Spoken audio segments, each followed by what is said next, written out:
15 anos depois do último apoio do Partido Socialista a um candidato presidencial, António José Seguro, que avançou sozinho e só meses depois recebeu o apoio formal dos socialistas, venceu a primeira volta das eleições com 31,1% dos votos. No início da noite haviam dúvidas sobre quem seria o adversário de Seguro, se André Ventura, apoiado pelo Chega, ou João Coutinho de Figueiredo, apoiado pela Iniciativa Liberal. Mas depressa se confirmou que é Ventura quem marcará presença na segunda volta.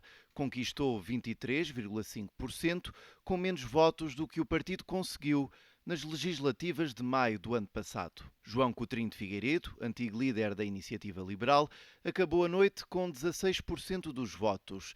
Henrique Gouveia e Melo, personalidade que a pandemia deu a conhecer, alcançou 12,3%. E nem nos piores pesadelos, os apoiantes de Marques Mendes imaginariam ser possível um resultado como o destas eleições. Apenas 11,3%, menos 2/3 dos votos do que a AD conseguiu nas legislativas. Catarina Martins, pelo Bloco de Esquerda, chegou aos 2,06%, António Filipe, candidato do PCP, aos 1,64%, Manuel João Vieira com 1,08%, Jorge Pinto do Livre juntou 0,68% dos votos, André Pestana 0,19% e Humberto Correia 0,08%. E desde a primeira eleição de Aníbal Cavaco Silva, ou seja, há 20 anos, que não havia uma abstenção tão baixa. Ficou em 38,5%. Ainda assim, longe dos níveis de 1980, quando António Ramalhianes foi reeleito com 84% de votantes. Guterres disse que a política do presidente norte-americano Donald Trump demonstra uma convicção clara de que as soluções multilaterais não são relevantes e que o que importa é o exercício do poder da influência dos Estados Unidos, por vezes desrespeitando as normas do direito internacional. Na entrevista à BBC, Guterres reconheceu e reiterou apoio a várias iniciativas de paz por parte dos Estados Unidos, mas admitiu a falta de influência da ONU na resolução dos mesmos conflitos. Na sua opinião, os processos de paz devem ter em conta as causas mais profundas relacionadas com os conflitos, como o desenvolvimento socioeconômico ou os direitos humanos, pelo que um trabalho aprofundado é essencial e não basta chegar a um acordo rápido, reforçou. Defendeu o trabalho da organização, apesar dos problemas internos e a falta de financiamento, incluindo na faixa de Gaza. Afirmou que o problema não está nas Nações Unidas, mas nos Estados-membros, referindo-se a situações como o uso indevido do veto pelos países com assento permanente no Conselho de Segurança, nomeadamente Estados Unidos, Rússia, China, França e Reino Unido. Pelo menos 39 pessoas perderam a vida e outras 122 ficaram feridas, 12 delas em estado grave depois de um trem de alta velocidade ter descarrilado e colidido com outro que seguia no sentido oposto na noite de domingo no sul da Espanha. Trata-se do pior acidente ferroviário no país desde 2013 e um dos mais graves registrados na Europa nos últimos 80 anos. De acordo com os serviços de emergência, o impacto ocorreu numa zona montanhosa e de difícil acesso, o que dificultou significativamente as operações de socorro. Apenas uma estrada estreita permitia a circulação de ambulâncias e viaturas de resgate, atrasando o atendimento às vítimas. Testemunhas descrevem momentos de pânico e desespero. Sobreviventes relataram que o comboio se inclinou subitamente antes do choque, mergulhando os passageiros numa escuridão, seguida de gritos e cena de caos. O acidente levou ao cancelamento de mais de 200 trens com destino a Andaluzia, causando grandes constrangimentos no transporte ferroviário. O primeiro-ministro espanhol cancelou compromissos internacionais e deslocou-se ao local acompanhado pelo ministro dos Transportes. As causas do acidente ainda são desconhecidas e estão a ser investigadas pelas autoridades, enquanto o país permanece em luto perante a dimensão da tragédia. No Paquistão, um incêndio de grandes proporções num shopping center da cidade de Karachi deixou pelo menos 21 mortos e dezenas de pessoas desaparecidas numa tragédia que tem gerado revolta pela demora na resposta das autoridades. O fogo, considerado o maior registrado na cidade em mais de uma década, começou no final da noite de sábado e só foi praticamente controlado após mais de 24 horas. O complexo comercial, com vários andares e cerca de 1.200 lojas, foi quase totalmente destruído pelas chamas. Durante a madrugada, vídeos mostraram o edifício a arder intensamente enquanto os bombeiros lutavam para conter o fogo. Na manhã desta segunda-feira, as equipas iniciaram o arrefecimento da estrutura e a remoção dos destroços, incluindo metais retorcidos e letreiros de lojas espalhados pela via pública.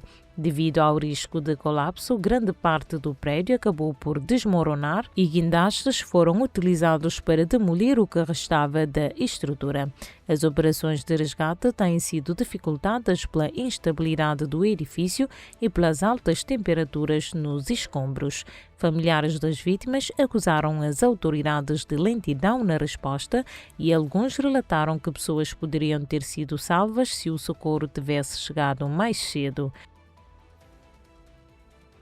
O governo sul-africano declarou estado de calamidade pública na sequência de fortes chuvas e inundações que já causaram pelo menos 30 mortos, sobretudo nas províncias de Limpopo e Mpumalanga. A decisão foi anunciada pelo Centro Nacional de Gestão de Desastres e permite uma intervenção coordenada a nível nacional para responder à crise.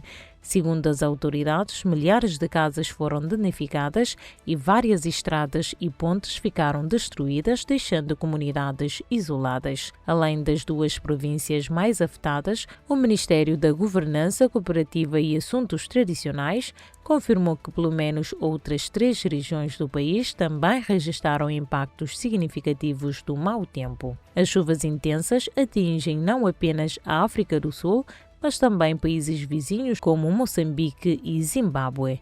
Só nesta província, os prejuízos estão estimados em cerca de 240 milhões de dólares. As autoridades alertam que o país permanece em estado de vigilância devido à previsão de mais chuvas nos próximos dias. De acordo com um inquérito realizado pela Federação Nacional da Educação, que recolheu cerca de 800 respostas, mais de 90% dos professores consideram existir um excesso de burocracia nas escolas.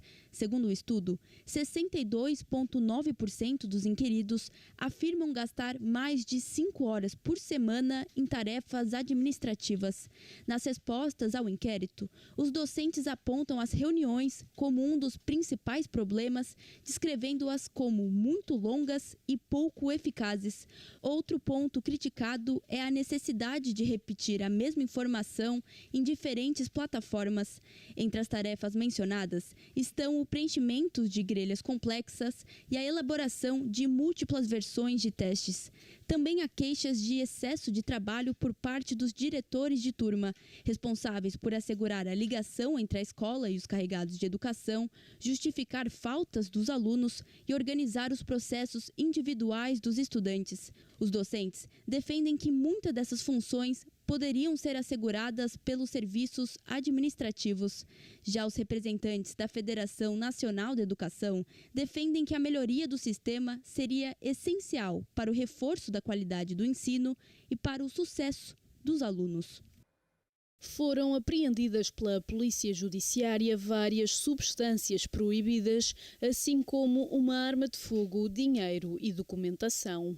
Os suspeitos dedicavam-se à compra, venda e administração de esteroides anabolizantes, realizando a atividade a partir de uma clínica de fisioterapia, um solário, um ginásio e outros estabelecimentos que geriam ou frequentavam. Segundo a PJ, alguns dos clientes eram atletas de culturismo e fitness, medalhados em competições nacionais e internacionais. Na Operação Harry Potter, da Unidade Nacional de Combate à Corrupção da PJ, foram cumpridos 8 mandados de busca, onde foram apreendidas mais de uma centena de ampolas contendo substâncias proibidas, além de vários elementos de prova, tanto em formato físico como digital. Os detidos, um deles de nacionalidade estrangeira, foram presentes a primeiro interrogatório judicial.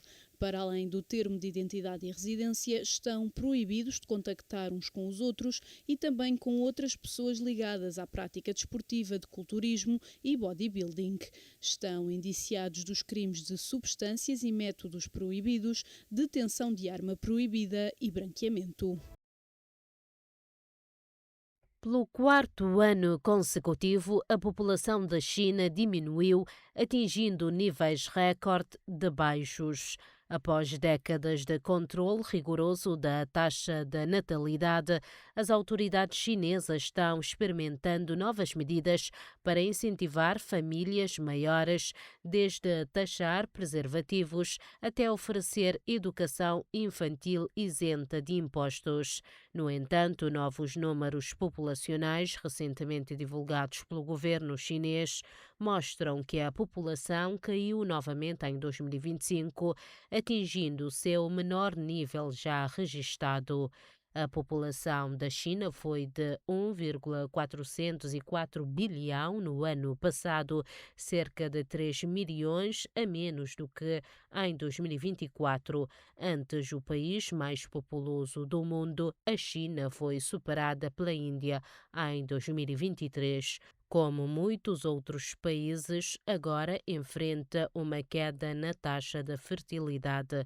De acordo com dados do Banco Mundial, a taxa de fertilidade da China foi de apenas 1 em 2023, muito abaixo da taxa de reposição de 2,1 considerada necessária para manter uma população estável.